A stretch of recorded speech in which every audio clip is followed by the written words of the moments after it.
मालिया के पुतवा बोलवले बानी शीतला माई मंगवले बानी हो माली के पुतवा त बोलवले बानी शीतला माई मंगवले बानी हो।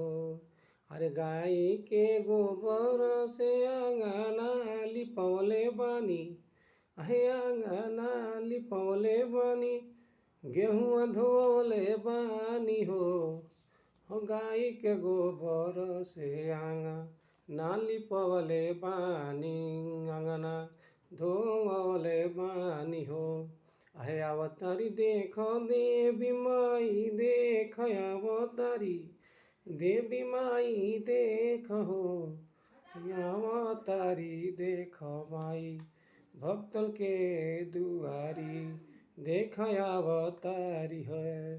अरे मलिया के पुतवा बोलवले बानी अंगना लिपवले बानी हो हे माई हो अवतारी नवरा तर में देख देवी मैया भक्त घरे यहाँ हो।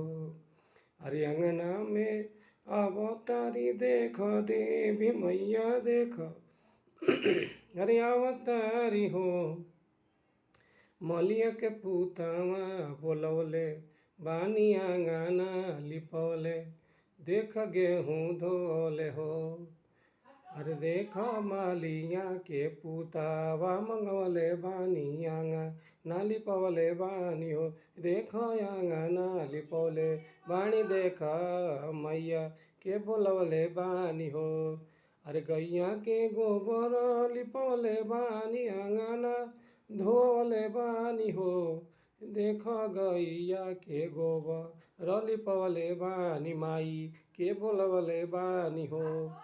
अरे देख त माई के बोलवले बानी अंगना लिपवले बानी हो देख अवतारी मैया देवी माई देख अवतारी नवरात्र हो।